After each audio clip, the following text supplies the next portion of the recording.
Hi guys. So, my name's Tracy Newman. It's a beautiful day here on the 2nd of November 2021, and we're just going to play with some oracle decks. There's an oracle deck called the Art Oracle. It's a deck I've had for a long time but never used. My brother gave it to me a long time ago. And we're just going to have a look and see what insights the artists have for us for this week. Okay, so here we go.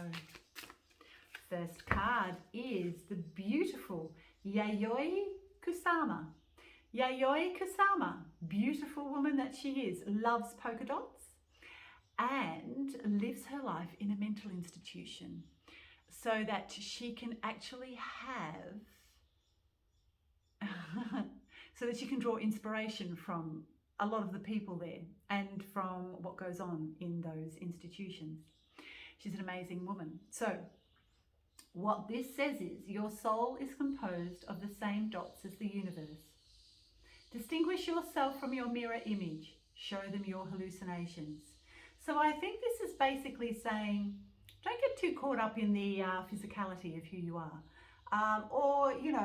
The thing is, we are stardust. We are comprised of lovely stardust and energy, pretty much. And about hallucinations, well, we all know that yes, hallucinations can actually happen, especially if you're after drug taking and everything like that. However, there is also a core aspect of all of us that is connected to all that is, and all of our dreams, our psychic impressions, all of those things can be relevant to how we live our everyday life, and also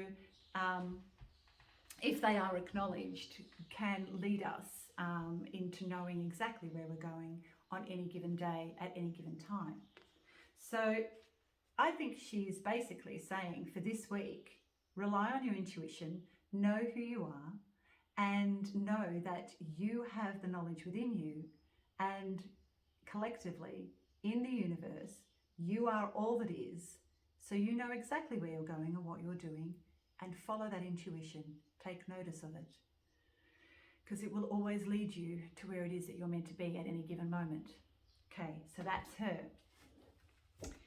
Now, some of the others, we'll see.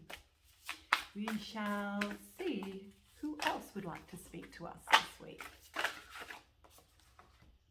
Eve's Climb. There we are. Can you see that picture there? Eve's Climb. I've never really heard of him. He says here, learn everything from nothing. Include yourself in your list of materials. Enroll in a judo class. So I think basically learn everything from nothing means just every single thought we ever come from, and everything we are, and everything comes from no thing. So every thought comes from that empty space of no thing. It is where we come from, and it is where we shall return. So when you include yourself in your list of materials, I think what it's basically saying is that yourself is your physical representation of the no thing. So you are the everything from the no thing. Enroll in a judo class. Well, why not? Have fun while you're doing it. So I think that this week, I think there's a lot of internalizing and going within, finding out who you really are in relation to the cosmic world that we live in. Things are changing and shifting energetically so much these days. There's so much change. So I really think that both of these artists are onto it when they say there is so much more than your physical life.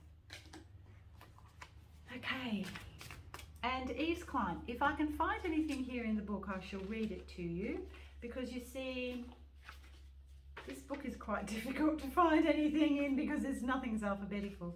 So I may find something. Where is he? Eve's Climb.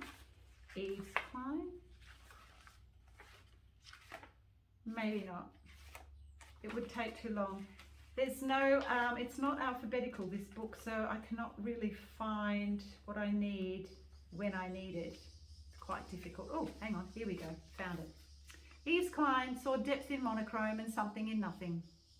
Confronting emptiness in exhibitions such as 1958's The Void. No thing. A bare gallery painted white, nude models sometimes served as Klein's paintbrushes. He'd cover bodies in paint and direct them in movements across canvases. In 1960, Klein parented his own colour International Klein Blue, satisfying his desire to capture the ambiguity between earth and sky. That same year, Klein did a leap into the void, a photograph of himself soaring over a quiet street, having just leapt from the top of a wall. To deal with the stress of nothing, he found his zen through a lifelong study of judo. Interesting stuff. Okay, so what other artist shall grace us with his presence for the week of the first week of November? Or her presence?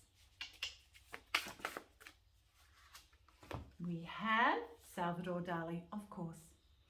Never make an appearance without controversy. Tap the unconscious and pray it isn't boring. Being Dali is inspiration enough. There he is, a surrealist painter in a surreal world. So once again, go in, tap into your unconscious, because that's where you'll find your answers. Never make an appearance without controversy. That is explanation enough. But tap into the conscious, in the unconscious, and pray it isn't boring.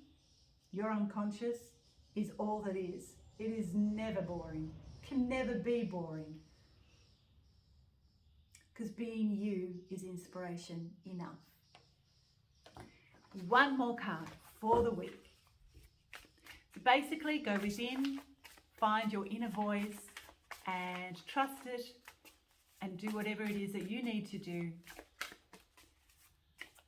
Even if meditation, judo, any sort of martial arts will always take you into yourself and to find any sort of answer that you may need, especially at the moment. When things are really, really chaotic, which some of the energies are at the moment, I think the only thing you can do is to go within and find that still small voice, or that no thing that is there before every single breath taken.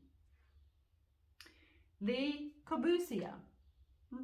Can you see that's a bit shiny there? Don't really know this man. But what he says is, theory makes perfect. Practice makes problems.